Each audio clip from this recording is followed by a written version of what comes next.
শহরের নামী একজন সাংবাদিক মায়া মেনন, যিনি সবসময় সত্যের পাশে দাঁড়িয়েছেন।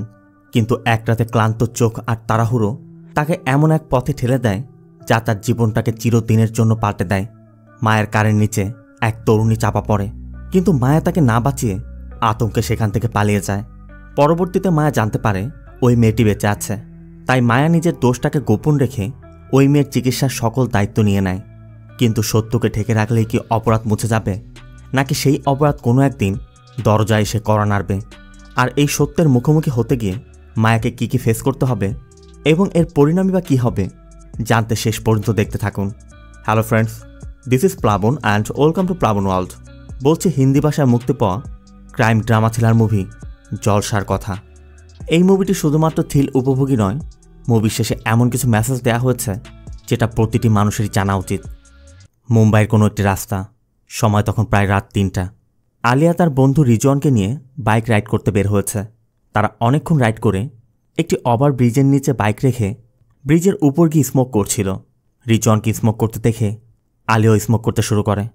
আর এরপর তাদের কথা আমরা বুঝতে পারি আলিয়া একটি ছেলেকে ভালোবাসত, কিন্তু আলিয়ার সাথে রিলেশন থাকা অবস্থায় ওই ছেলে আরও কয়েকটি মেয়ের সাথে রিলেশনে যুক্ত ছিল।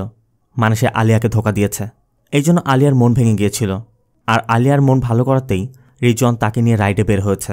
তবে আলিয়া তার এক্সের কথা বলছিল আর একটু বেশি ইমোশনাল হয়ে যাচ্ছিল।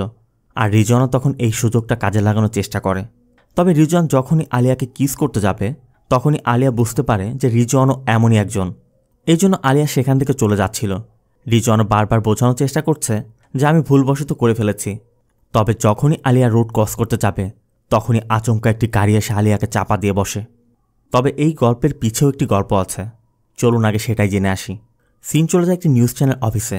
জার্নালিস্ট মায়া মেনন একজন জাস্টিসের ইন্টারভিউ নিচ্ছে। মূলত মায়া সত্যের পথে থাকে, আর সত্যকে উন্মোচন করতে সে কারো তোয়াক্কাই করে না। আর এই জাস্টিসের সম্পর্কে মায়ের কাছে বেশ কিছু তথ্যও ছিল, তাই সে লাইভেই তাকে সেই প্রশ্নগুলো করছিল। আর সেই প্রশ্নের উত্তর দিতে গিয়ে জাস্টিস একটু ইতস্তত বোধ করছে।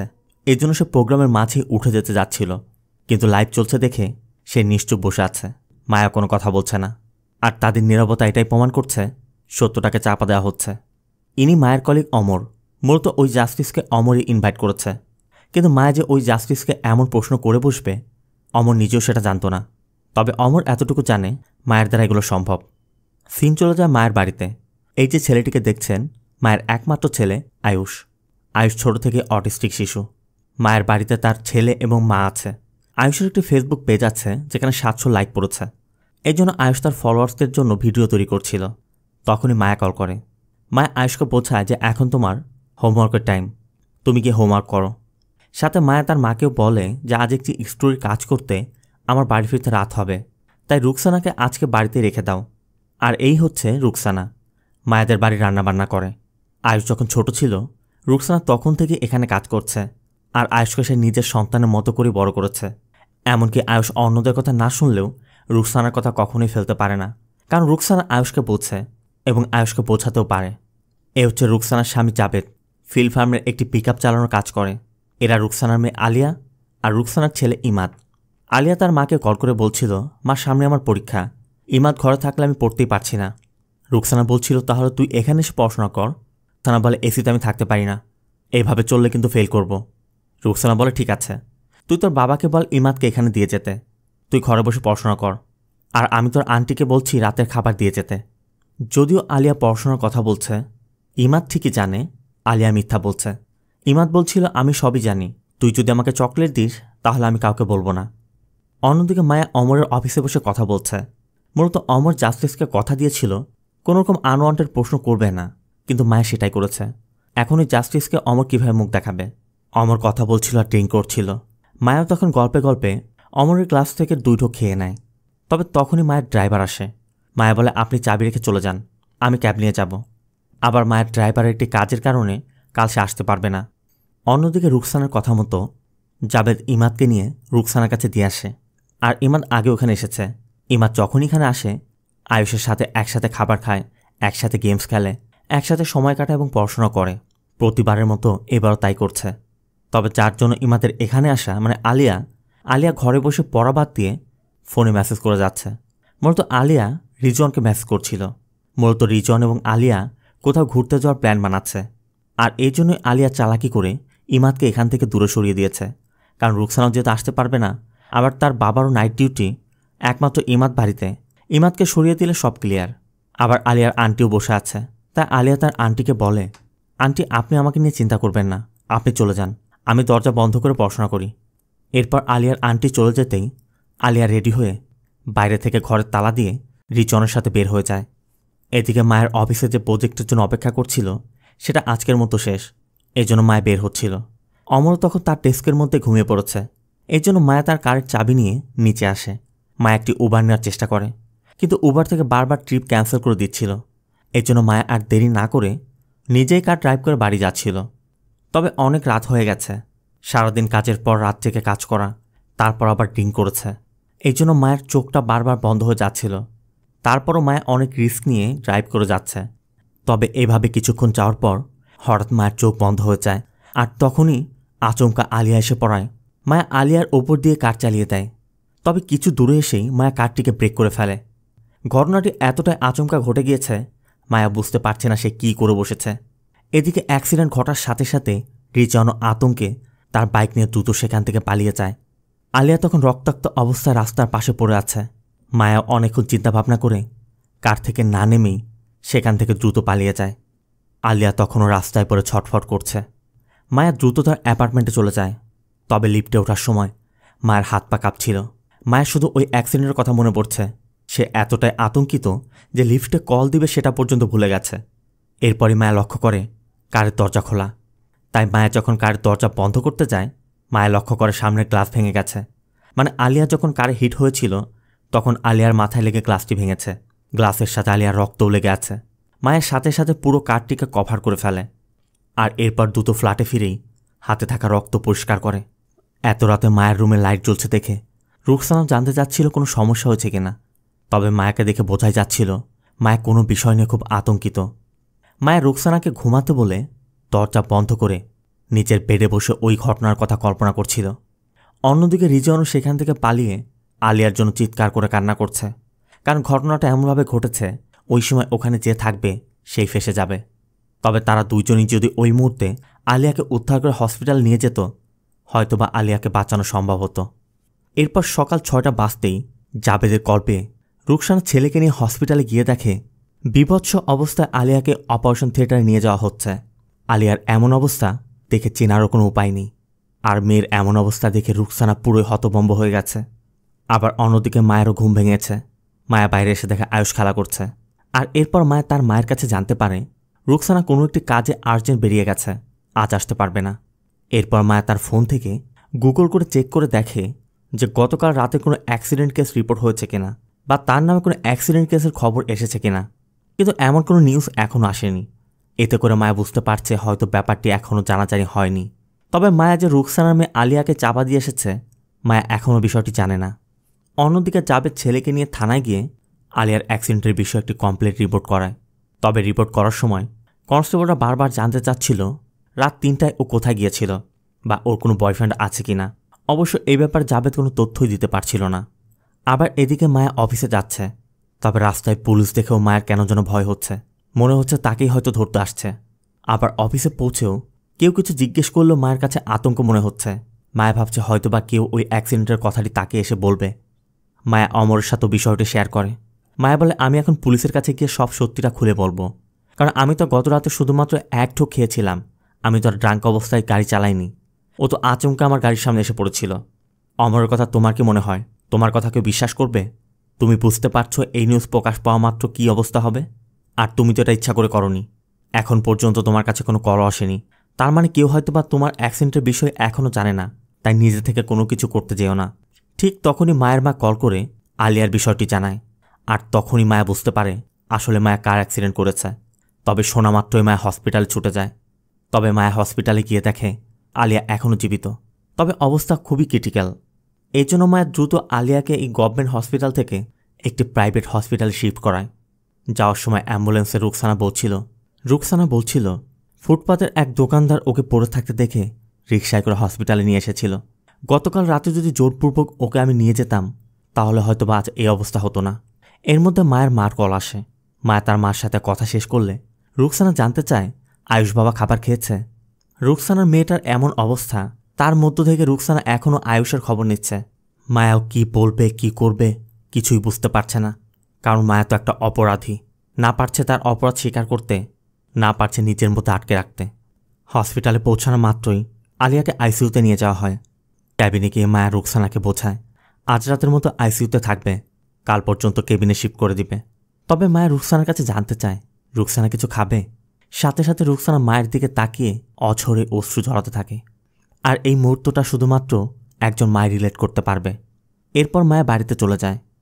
সিন চলে যায় পরবর্তী দিন। মায়ের ড্রাইভার কার নিতে এসেই কারের গ্লাস ভাঙা দেখে বুঝতে পারে মায়া কোথাও হিট করেছে।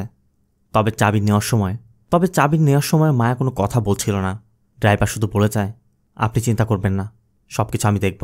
এরপর ড্রাইভার চলে যায়। আর অন্যদিকে হসপিটালে থানা থেকে প্রদীপ নামে একজন জাবেদের সাথে দেখা করে এবং জাবেদকে বলে যে তাদের এক আত্মীয়ই তার সাথে এই অ্যাক্সিডেন্টের বিষয়টি শেয়ার করেছে, এই জন্যই সে এসেছে। তবে এটা কোনো অফিসিয়াল ইনকোয়ারি না। মূলত প্রদীপ জাবেদকে এটাই বোঝানোর চেষ্টা করছিল যে 2 দিন আগে অ্যাক্সিডেন্টটা হয়েছে, এখনও কোনো লিড পাওয়া যায়নি, মনে হয় না তেমন কিছু পাওয়া যাবে। জাবেদের কথা সিসিটিভি পেয়েছেন? প্রদীপ বলে চেষ্টা করছি। মানে প্রদীপ জাবেদকে ইনডিরেক্টলি এই কেস থেকে সরে আসতে বলছে। অবশ্য রুকসানা বুঝতে পারছে যে তাদেরকে প্রেশার ক্রিয়েট করা হচ্ছে। জাবেদের কথা আমাদের মেয়ে এত রাত ওখানে গিয়েছিল, রুকসানার কথা তাতে কি হয়েছে, তার জন্য কি গাড়ি চাপা দিতে হবে? রুকসানার কথা মায়া ম্যাডাম যদি এত কিছু না করতো, আমি নিজে মায়া ম্যাডামের সাথে কথা বলতাম। এদিকে এই হসপিটাল একজন নার্স মায়ের অফিসের এক জুনিয়র জার্নালিস্টের রুমমেট, এই জন্য সে তাকে ফোন করে এখানে পুলিশ আসার বিষয়টি বলে দেয়। অন্যদিকে ওই ঘটনার পর থেকে রিজওয়ানও এখান থেকে পালানোর চেষ্টা করছে, কিন্তু রিজওয়ান যার আন্ডারে কাজ করে সে কিছুতেই রিজওয়ানকে ছাড়ছে না। অন্যদিকে মা একটি প্রোগ্রামের জন্য রেডি হচ্ছিল। ঠিক তখনই রোহিণী নামে একজন জুনিয়র জার্নালিস্ট মায়ের ক্যাবিনে আসে। মূলত হসপিটালে ওই নার্স রোহিণীকে কল করে সব কিছু জানিয়েছে। রোহিণী মায়াকে আলিয়ার কেসের কথা বলে যে ম্যাডাম আমার কাছে তথ্য আছে, পুলিশ এই কেসটিকে দাবানোর চেষ্টা করছে, মনে হচ্ছে কোনো হাই প্রোফাইল কেস হবে। তবে রোহিণীর মুখে এসব শুনে মায়া একদম ঘাবড়ে যাচ্ছিল। রোহিণী বলছিল আমার কাছে আরও কিছু লিডও আছে, এই জন্য রোহিণী এই কেসের উপর তদন্ত করতে চায়। অমর অবশ্য ইশারায় নিষেধ করছিল। মায়া বলে ঠিক আছে আমি ভেবে দেখব, পরে তোমার সাথে কথা বলবো। এই জন্য রোহিণী চলে যায়। রোহিণী চাওয়া মাত্রই অমর বলছিল তুমি সরাসরি নিষেধ করো না কেন, মায়ের কথাও তোমার কাছে কেন এসেছে, আর তুমি তো ওকে নিষেধ করতে পারতে, আমার কাছে পর্যন্ত আনার কি দরকার ছিল? অমরের কথা তুমি একটি মেয়েকে চাপা দিয়েছ, আর এখন তোমার বিরুদ্ধে তদন্ত করাতে চাচ্ছ। অমর ভালো করেই জানে মা একটি মেয়েকে চাপা দিয়েছে, আর এখন যদি মায়ের বিরুদ্ধে তদন্ত করা হয় তাহলে মায়া যদি গিল্ট প্রমাণিত হয়, এটা শুধু মায়ের পর্যন্ত থাকবে না, এর প্রভাব অমরের উপরও পড়বে। এজন্য অমর স্পষ্ট করে বলে দেয় তোমার এই ঝামেলার মধ্যে আমাকে চড়াবে না, আর ওই মেয়েটাকে স্পষ্ট করে কেস তদন্ত করতে নিষেধ করে দাও। এরপর মায়া তার প্রোগ্রাম অ্যাটেন্ড করতে যায়, কিন্তু মায়ের মধ্যে ওই ঘটনা আর এই ঘটনা সম্পর্কিত সব কিছু ভাসছে, এই জন্য মায়া তার কনফিডেন্সও পাচ্ছে না। মায়া একদম ঘাবড়ে যাচ্ছে। এদিকে মায়াকে দেখা যায় একটি অনলাইন মিটিং অ্যাটেন্ড করছে, আর এরপরই মায়া রোহিণীর ইনস্টাগ্রাম আইডিতে গিয়ে রোহিণীকে ফলো করে। আর মায়ের মতো একজন সিনিয়র জার্নালিস্ট রোহিণীর মতো একজন জুনিয়র জার্নালিস্টকে ফলো করেছে, এই খুশিতে রোহিণী যেন আকাশ থেকে পড়ল। রোহিণী পরবর্তী দিন সকাল হতেই হেড কনস্টেবল মোড়ের সাথে দেখা করে এবং তার কাছে কেসের বিষয়ে জানতে চায় যে সিসিটিভির কোনো লিড পাওয়া গেছে। মোড়ে জানা সিসিটিভি নষ্ট, আমরা কোনো ফুটেজই পাইনি। রোহিণী বলে কোনো লিড তো পেয়েছেন নিশ্চয়ই, একটা লিডের কথা বলুন। মোড়ের কথা লিড যদি পাই তাহলে আগে পরিবারকে বলবো, কোনো রিপোর্টারকে না। মোহিনী তখন মোড়েকে হাতে পায়ে ধরে অনেকভাবে রিকোয়েস্ট করে যে আমি অনেক সমস্যায় আছি, এই কেসটা সলভ করা আমার খুব প্রয়োজন, আপনি একটা লিড আমাকে দিন, একটা লিড অন্তত দিন। রোহিণী মায়ের কথা বলে, আর মায়ের নাম শুনেই মোড়ে দ্রুত এখান থেকে চলে যায়। সিন চলে যায় হসপিটালে। রুকসানার এক বোন আলিয়াকে দেখতে এসেছে, সাথে তার 2টি মেয়েও এসেছে। সে 2 মেয়েকে একটু দূরে বসতে বলে রুকসানার কাছে জানতে চায় এত রাতে ও বাইরে কি করছিল। তবে রুকসানা কোনো উত্তর না দিয়ে বাইরে বের হয়ে যায়। আর বাইরে এসে রুকসানা আয়ুষকে ভিডিও কল করে আয়ুষের সাথে কথা বলে। এত কষ্টের মধ্যে আয়ুষের সাথে কথা বলে রুকসানার একটু হলেও শান্তি অনুভব হয়েছে। অন্যদিকে রোহিণী রুকসানাকে কল করে রুকসানার সাথে একটু দেখা করতে চায়। আবার মায়া অফিসে আছে ঠিকই, কিন্তু মায়া অফিসের কোনো কাজে মন বসাতে পারছে না। তার যত ইন্টারভিউ ছিল সব কিছু অন্যরা হ্যান্ডেল করছে। এই জন্য মায়া আয়ুষের জন্য খাবার নিয়ে বাড়িতে ফিরে যায়। তবে গিয়ে দেখে আয়ুষা বাড়িতে নেই। তবে কিছুক্ষণ পর মায়ের মা আয়ুষকে নিয়ে বাড়িতে আসে। মায়ের মা জানে আয়ুষকে নিয়ে এসে হসপিটালে আলিয়াকে দেখতে গিয়েছিল, আর এই ব্যাপারটি মায়া একদমই মেনে নিতে পারছে না। মায়ের কথা তুমি আয়ুষকে নিয়ে কেন যাবে? মায়ের মা বলে ও রুকসানাকে প্রমিস করেছিল ও যাবে, এই জন্য গিয়েছি, আর 10 মিনিটের ব্যাপার তো। কিন্তু মা এটা মানতে পারছে না। আবার মায়ের কথায় মায়া এটাও জানতে পারে রোহিণী ও রুকসানার সাথে দেখা করতে হসপিটালে গিয়েছিল। তবে হসপিটালে যাওয়ার বিষয়টি নিয়ে মায়ের সাথে তার মায়ের বেশ তর্ক হয়। একসময় মা রাগ করে নিজ ঘরে চলে যায়। আর পরবর্তী দিন অফিসে গিয়েই মায়ের রোহিণীকে ডেকে বলে, তুমি হসপিটালে কেন গিয়েছিলে? রোহিণী বলে, ম্যাডাম আমি ওর বয়ফ্রেন্ডের একটা লিড পেয়েছিলাম, এই জন্যই কথা বলতে গিয়েছিলাম। মায়ের কথা, আমি কি তোমাকে অ্যাপ্রুভাল দিয়েছি? আমি বলেছি ভেবে দেখব। তুমি যে লিডগুলো পেয়েছ তার কোনো ভিত্তি নেই। রুকসানার সাথে আমার কথা হচ্ছে, এই মুহূর্ত থেকে এই কেসের উপর কাজ করা বন্ধ করে দাও। অন্যদিকে হেড কনস্টেবল মোরে এবং কনস্টেবল প্রদীপ আলিয়ার বাবা জাবেদের সাথে দেখা করে এবং তাকে বোঝানোর চেষ্টা করে যে কাজটি করেছে সে অনেক বড় লোক, অনেক পাওয়ারফুল, তুমি ওর সাথে পেরে উঠবে না। কোর্টে অনেক বড় বড় লয়ারের সামনে তুমি টিকতে পারবে না। সব থেকে ভালো হবে তুমি তোমার ডিমান্ড বলো, তারা পরিশোধ করে দিবে। মূলত টাকার লোভ দেখিয়ে কেসটিকে বন্ধ করার প্ল্যান করছে। তবে জাবেদ তাদের কথায় কোনো উত্তর না দিয়ে চলে যায়। অন্যদিকে রোহিণীর থেকে আলিয়ার বয়ফ্রেন্ডের বিষয়ে জানতে পেরে রুকসানা আলিয়ার বয়ফ্রেন্ড আলমের কাছে আসে। রুকসানা জানতে চায়, তুই আমার মেয়েকে নিয়ে কোথায় গিয়েছিলিস বল, তোর জন্য আমার মেয়ের আজ এই অবস্থা। কিন্তু আলম বারবারই বলছে ওর সাথে তো আমার ব্রেকআপ হয়ে গিয়েছিল, আমি ওকে কোথাও নিয়ে যাইনি। অবশ্য রিজওয়ানও এখানে কাজ করে, কিন্তু রিজওয়ান সত্যিটা বলতে সাহস পাচ্ছে না। রুকসানাও তো জানতো তার মেয়েটা পড়তে বসেছিল, আলমে হয়তো তার মেয়েকে নিয়ে বের হয়েছিল, যে জন্য আজ তার মেয়েটার এমন অবস্থা। তবে এখান থেকে ফেরার পর জাবেদ রুকসানাকে বোঝায়, আমাদের এখান থেকে সব কিছু সেটেল করে গ্রামে চলে যাওয়া উচিত, তাছাড়া আমরা কী বা করব। ওরা বলেছে কাউকে কিছু না বলতে। মায়া ম্যাডামকে সব কিছু খুলে বললে কেমন হয়। আবার মায়াও যখন অফিস থেকে বাড়িতে ফিরছিল তখন মায়ের ড্রাইভার জানায় ওই কারটিকে রিপেয়ার করতে দিয়েছে, কেউ কিছু জানতে পারবে না। তবে সুযোগ বুঝে সে মায়াকে বলে আমার 5 লক্ষ টাকা দরকার, মানে একরকম ব্ল্যাকমেইলই। যাওয়ার সময় ড্রাইভার মায়াকে কিছু একটা দিয়ে বলে, ওই গাড়ির সামনে এটা পেয়েছি আমি। মায়া বুঝতে পারছে এটা আলিয়ার। এদিকে আলিয়া এখনও জীবিত জানতে পেরে রিজওয়ান হসপিটালে আলিয়াকে দেখতে এসেছে, কিন্তু ভিতরে যাওয়ার সাহস পাচ্ছে না। অন্যদিকে মায়া রোহিণীকে এই কেসটি তদন্ত করতে নিষেধ করায় রোহিণীরও একদম মন ভেঙে গেছে। তবে রোহিণীও জেদি মেয়ে। রোহিণী সে অ্যাক্সিডেন্ট স্পটে গিয়ে আশেপাশে লক্ষ্য করলে দেখে এখানে কয়েকটি সিসিটিভি ক্যামেরা লাগানো রয়েছে।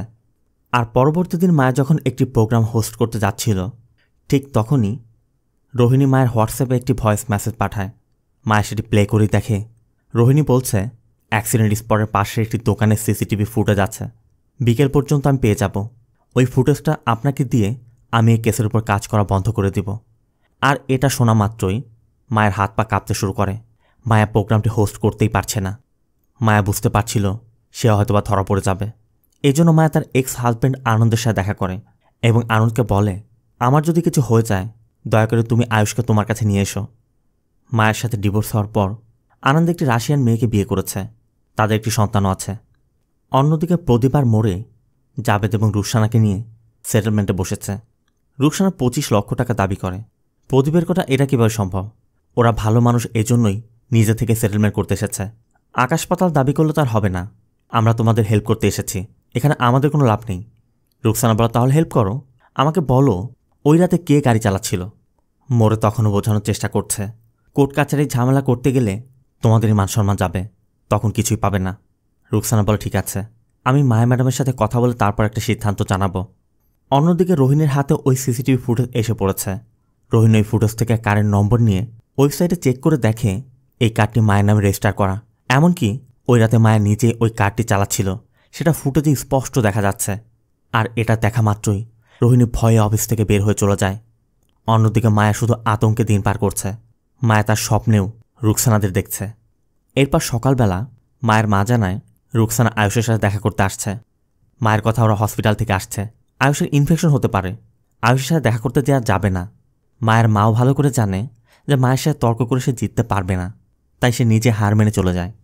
আবার গতকাল ওই ফুটেজটি দেখার পর রোহিণী কনস্টেবল মোড়ের সাথে দেখা করে। মোড়েও রোহিণীকে বোঝানোর চেষ্টা করে, তোমার সারা জীবন পড়ে আছে, অনেক কেস পাবে, এই কেসটার পিছে ছুটে লাভ নেই, ছেড়ে দাও, টাকা পয়সা লাগলে বলো, আমি ম্যানেজ করে দিব। মায়া তখন মোড়েকে সিসিটিভি ফুটেজের বিষয়টি বলে যে আমি ফুটেজ দেখেছি। আর এটা শোনা মাত্রই মোড়ের গলাটা যেন শুকিয়ে যায়। আর এরপর মোড়ে ওই রাতের ঘটনার কথা খুলে বলে। মোড়ে 1 মাস পর রিটায়ারে যাবে, তাই প্রদীপকে রিটায়ারমেন্ট পার্টি দিয়ে তারা স্কুটি নিয়ে ফিরছিল। তবে যাওয়ার সময় তারা একটি জায়গায় দাঁড়িয়ে মাইনাস করছিল। আর পাশে একটি ছেলে বড় ব্যানার টানানোর সময় তাদেরকে এই অবস্থায় দেখে একটু বাজে কথা বলায় প্রদীপ ওই ছেলেকে মারতে যাচ্ছিল। তখন ওই ছেলের সাথে থাকা লোকজন এসে মোড়ের পকেটে কিছু টাকা দিয়ে তাদেরকে সেখান থেকে সরিয়ে দেয়। দুইজনই তখন মদ খেয়ে একদম মাতাল অবস্থায় ছিল। আর ওই ঘটনার 1 ঘন্টা পরই অ্যাক্সিডেন্টের ঘটনাটি ঘটেছিল। আর পরবর্তী দিন সকালেই জাবেদ আলিয়ার ওই অ্যাক্সিডেন্টের কমপ্লেন করতে আসে। তদন্ত করতে মোরেরা ওই সিসিটিভি ফুটেজ কালেক্ট করতেই দেখে এখানে তাদের ওই ঘটনার ফুটেজও আছে। মোরে আর প্রদীপ ভালো করেই জানে এই ফুটেজ যদি লিক হয়ে যায় তাহলে তাদের চাকরি তো যাবেই, মান সম্মান সব কিছু হারাবে। এই জন্য তারা চাচ্ছে না ওই অ্যাক্সিডেন্টের কেসটি তদন্ত করা হোক। তবে মোরেরা যে ফুটেজটি দেখেছিল ওই ঘটনার পর সেখানে একটি ব্যানার লাগানোর কারণে তারা ওই কার্ডটির ডিটেলস দেখতে পায়নি। মোরে রোহিণীকে অনুরোধ করে, দয়া করে ওই ফুটেজের কথা কারো কাছে কিছু বলো না। তার মানে মোরেরা নিজেরা বাঁচতেই রোকসানাদের টাকা দিয়ে সেটেল করে এই কেসটি বন্ধ করার চেষ্টা করছিল। এই বিষয়ে মায়া কিছুই জানে না। রোহিণীর কথা তাহলে টাকাকে দিচ্ছে। আর এরপর আমরা মোরের কথা জানতে পারি ওই রাতে একজন পলিটিশিয়ানের ব্যানার লাগানো হয়েছিল, আর ওই ব্যানারটি লাগিয়েছিল তার ছেলে রাজু। মোরেরা রাজুকে ওই ঘটনার কথা বলে যে ওখানে একটি অ্যাক্সিডেন্ট ঘটেছে, তোমার বাবার পোস্টারের কারণে কিছুই দেখা যায়নি। তাই মোরেরা রাজুকে ভয় দেখায় যে এখন রাজু সহ রাজুর বাবা সবাই ফেসে যাবে। আর রাজুর বাবার সাথে কথা বললে রাজুর বাবা এই সেটেলমেন্টের জন্য ৩৫ লক্ষ টাকা দিতেও রাজি হয়েছিল। কিন্তু মোরেরা এখানেও একটু চালাকি করেছে। মোরেরা রুকসানাদের ১৫ লক্ষ টাকার অফার করেছিল, কিন্তু আমরা আগেও দেখেছি রুকসানা ২৫ লক্ষ টাকা কিন্তু রাজি হয়েছিল। কিন্তু তারা চেয়েছে ১৫ লক্ষ টাকা দিয়ে ডিল করে বাকিটা নিজেরা নিয়ে নিবে। রোহিণীকে পুরো সত্যটা জানানোর পর মোরে রোহিণীর সামনে হাত জোর করে অনুরোধ করে, আমি আমার মেয়ের বিয়ের কার্ড নিয়ে ঘুরে বেড়াচ্ছি, বিয়ের পর মেয়েটা আমেরিকাতে চলে যাবে, আজকে এই সেটেলমেন্টটা হয়ে যাবে, দয়া করে তুমি কোনো ঝামেলা করো না বলেই মোরে চলে যায়। আর এরপর আমরা এটাও দেখতে পাই মোরে এতক্ষণ যা কিছু বলেছে রোহিণী গোপনে সব ভিডিও করে রেখেছে। সিন চলে যায় মায়াদের বাড়িতে। রুকসানা আজ কাজে এসেছে। রুকসানা সবার জন্য খাবার তৈরি করছিল। এর মধ্যে জাবেদ বারবার কল করছে, মানে জাবেদ তো সেটেলমেন্টের জন্য গিয়েছে। রুকসানার কথা ২৫ লাখের নিচে রাজি হবে না, কিন্তু ওরা ১০ লাখের কথা বলছে। আবার রুকসানা যখনই কল আসছে মায়া ধারণা করছে হয়তোবা রোহিণী কল করতে পারে। তার মায়ের রোহিণীকে কল করে দেখে যে রোহিণী বিজি কিনা। তবে রোহিণীর ফোন গতকাল থেকেই বন্ধ। কিছুক্ষণ পর রুকসানার আবার একটি কল এলে রুকসানা একটু দূরে গিয়ে কথা বলছিল। ঠিক তখনই আয়ুষের হাতে লেগে একটি সসের বোতল ভেঙে যায়। আর রুকসানা দৌড়ে এলে মায়ের রুকসানাকে বলে যে তুমি গ্যাস অন করে কেন চলে গিয়েছ? রুকসানার কথা আমি তো অফ করে গিয়েছি। কিন্তু মায়া এই ব্যাপারটি নিয়ে বড় একটা ইস্যু তৈরি করে। মূলত মায়া চাচ্ছে না রুকসানা এখানে থাকুক। মায়া রুকসানাকে স্পষ্ট বলেই দেয় যে হসপিটাল ইনফেকশন হয়, তুমি কেন এখানে এসেছ। রুকসানা বিষয়টি বুঝতে পেরে সেখান থেকে চলে যায়। তবে আয়ুষ সব কিছু লক্ষ্য করছে। আয়ুষ দেখছে মায়া কিভাবে রুকসানার উপর দোষ চাপিয়ে দিয়েছে। এই জন্য আয়ুষ রাগ করে তার নোটপ্যাডটি ফেলে দেয়। আর এই বিষয় নিয়ে মায়া আয়ুষকে অনেক কথা শোনায়, যে কথাগুলো কখনোই মায়া আয়ুষকে বলেনি। মায়া একরকম বুঝিয়ে দেয় যে আয়ুষের জন্য হয়তোবা আনন্দের সাথে তার ডিভোর্স হয়েছে। রাতের বেলা অমর মায়ের সাথে দেখা করে মায়াকে একটি পেন ড্রাইভ দেয় এবং বলে রোহিণী যে তথ্য জোগাড় করেছে সব এখানে আছে। রোহিণী তার কাছে দিয়েছে। রোহিণী এটা কী করবে বুঝতে পারছিল না। তবে অমর রোহিণীর সাথে কথা বলে 2,20,000 টাকায় রোহিণীর সাথে সেটেলমেন্ট করেছে। মূলত রোহিণী অনেকদিন যাবৎ তার মাকে এখানে আনার চেষ্টা করছে, আর সেজন্য তার একটি অ্যাপার্টমেন্ট ভাড়া নিতে হবে। ওই অ্যাপার্টমেন্টে 2,20,000 টাকা অ্যাডভান্স করলেই, আর সেই অ্যাপার্টমেন্টের অ্যাডভান্সের টাকার জন্যই রোহিণী 2,20,000 টাকা চেয়েছে। তবে রোকসানা এই বিষয়ে এখনও পর্যন্ত কিছুই জানতে পারেনি। এই জন্য মায়া এখন বিপদমুক্ত। তাই মায়া প্রথমে ওই অ্যাক্সিডেন্ট স্পটে যায়। এরপর হসপিটালে গিয়ে আলিয়ার সাথে দেখা করে। আলিয়াও মায়াকে ইশারার মাধ্যমে থ্যাংক ইউ জানায়। আর আলিয়ার হাতটা ধরে মায়াও নিজের চোখের জল ধরে রাখতে পারছিল না। এরপর মায়া বাড়িতে চলে যায়। আর অন্যদিকে আলিয়ার এক্স বয়ফ্রেন্ড আলম জানতে পেরেছে ওই রাতে রিজন আলিয়াকে ওখানে নিয়ে গিয়েছিল। এই জন্য আলম রিজনকে মারতে মারতে রুকসানার কাছে নিয়ে যায়। আর এরপর রিজন রুকসানাকে সব কিছু খুলে বলে যে ওই রাতে আসলে কি হয়েছিল। সব কিছু শোনার পর রুকসানা শুধু জানতে চায় ওই রাতে কে গাড়ি চালাচ্ছিল তাকে চিনতে পারবে। রিজন তখন মায়ের কথা বলে, কারণ ওই রাতে সে মায়াকে দেখেছিল, আর কয়েকদিন আগে একটি পোস্টারে মায়াকে দেখেছে। আর রুকসানা মায়ের কথা জানার পরই রুকসানা এখন ভাবছে এতদিন পর্যন্ত মায়ের হয়তো বা সেটেলমেন্ট করার জন্য এত চেষ্টা করেছে, আর মায়া তার অপরাধ লোকাতেই আলিয়াকে এত বড় হসপিটালে নিয়ে চিকিৎসা করাচ্ছে। সিন চলে যায় পরবর্তী দিন। মায়ের জন্য আজ একটি নতুন সকাল, কারণ মায়ের মাথায় যে টেনশনগুলো ছিল সব কিছু গতকাল রাতেই দূর হয়ে গেছে। মায়ের জন্য এক নতুন জীবন ফিরে পেয়েছে। এরপর মায়া ফ্রেশ হয়ে অফিসে চলে যায়। আর রুকসানা বাড়ির কাজ শেষ করে মায়াদের বাড়িতে আসে। আয়ুষ জানায় মায়া বাড়িতে নেই, শুধু তার নানি আছে। এই জন্য রুকসানা ভিতরে যায়। রুকসানা মায়ের সাথে কথা বলতে চাচ্ছিল। মায়ের মা বলে তুমি আগে রান্না সারো, পরে কথা বলবো। মায়ের মাও সাথে সাথে মায়াকে টেস্ট করে জানিয়ে দেয় রুকসানা এসেছে। এদিকে মায়া রোহিণীর সাথে কথা বলছে। মায়া রোহিণীর কাছে জানতে চায় 2,20,000 টাকায় তোমার সমস্যার সমাধান হয়েছে? রোহিণী কোনো উত্তরই দিতে পারছিল না। তবে মায়া রোহিণীকে ওই পেন ড্রাইভটি দিয়ে বলে, এই স্টোরিতে কিছু অংশ এখনও বাকি, কমপ্লিট করো। মানে মায়া এই স্টোরিটি প্রকাশ করতে চাচ্ছে, সে সত্যিটা জানাতে চাচ্ছে। মায়া রোহিণীর সামনে বসে রোহিণীর মোবাইল ফোনে তার সব স্টেটমেন্ট রেকর্ড করছিল। অন্যদিকে রুকসানার খাবার তৈরি করা হয়ে গেলে মায়ের মা এবং আয়ুষ খেতে বসেছে। খেতে খেতে মায়ের মা বলছিল, তোর জন্য আমরা কত কিছু করেছি, আমাদের উপর রাগ করে কোথায় যাবি, কাল থেকে কাজে চলে আয়। এরপরে রুকসানা মায়ের মাকে বলে, আমি আয়ুষ বাবাকে একটু বিচের পাড়ে নিয়ে যাই, কতদিন যাবত ঘুরতে যেতে চাচ্ছে। মায়ের মাও তখন কার্ড দিয়ে দিলে রুকসানা আয়ুষকে বিচের পাড়ে নিয়ে যায়। মায়ের মাও ঘরের মধ্যে চেক করে দেখে রুকসানা যে কালো পলিটি নিয়ে এসেছিল সেই পলি ভর্তি টাকার বান্ডিল। সাথে সাথে মায়ের মা রুকসানাকে কল করে, কিন্তু রুকসানার ফোন বন্ধ। এদিকে রুকসানাকে দেখা যায় আয়ুষকে একদম ঢেউয়ের কাছে নিয়ে একা রেখেই সেখান থেকে চলে আসছে। এদিকে মায়ের স্টেটমেন্ট দেওয়া শেষ। মায়া তার ফোন চেক করে দেখে তার মা বহুবার কল করেছে। এই জন্য মায়ের সাথে সাথে তার মাকে কল করে, আর তার মা জানায় রুকসানা বাড়িতে অনেকগুলো টাকা রেখে আয়ুষকে নিয়ে বিচের পাড়ে গিয়েছে। দুজনকে ফোন করছি, দুজনেরই ফোন বন্ধ। শোনা মাত্রই মায়ের আকাশটা যেন মাথার উপর ভেঙে পড়ল। মায়া স্পষ্টই বুঝে গেছে রুকসানা হয়তো সব জানতে পেরেছে, তাই প্রতিশোধ নিতে আয়ুষকে বিচের পাড়ে নিয়ে গেছে। মায়া দ্রুত বিচের পাড়ে যাওয়ার চেষ্টা করছিল, কিন্তু এদিকে যে রাজুর বাবা সেটেলমেন্টে টাকা দিয়েছে রাস্তার মধ্যে তার বাবার বার্থডে সেলিব্রেশন করা হচ্ছে। এই জন্য জ্যামে পড়ে মায়াও যেতে পারছে না। তবে এই সেলিব্রেশন তারা যেমন খুশি, মোরে আর প্রদীপও খুশি, কারণ তাদের চাকরি এবং সম্মান সবই বেঁচে গেছে। কিন্তু মায়া তো তার ছেলেকে হারাতে যাচ্ছে। মায়ের সন্ধ্যা নাগাদ বিচের পাড়ে যায়। রুকসানা বসে আছে আরেকটি নৌকার মধ্যে, আয়ুষ ইমাদের সাথে খেলছে। মায়াও বুঝতে পেরেছে সত্যটা গোপন করে সাময়িক স্বস্তি পাওয়া যায় ঠিকই, কিন্তু অপরাধ বোধ থেকে মুক্তি পাওয়া যায় না। আর রুকসানা প্রমাণ করে দিয়েছে মানবিকতা ও বিবেকের জয় প্রতিশোধের থেকেও বড়। তো মুভিটা আপনার কেমন লাগলো অবশ্যই কমেন্টে জানাবেন। ভিডিওটি ভালো লাগলে ভিডিওতে লাইক দিয়ে চ্যানেলটিকে সাবস্ক্রাইব করতে একদম ভুল করবেন না। দেখা হবে অন্য কোনো মুভি বা সিরিজের এক্সপ্লেনেশন ভিডিওতে। ততক্ষণ সব ভালো থাকবেন, সুস্থ থাকবেন। আল্লাহ হাফেজ।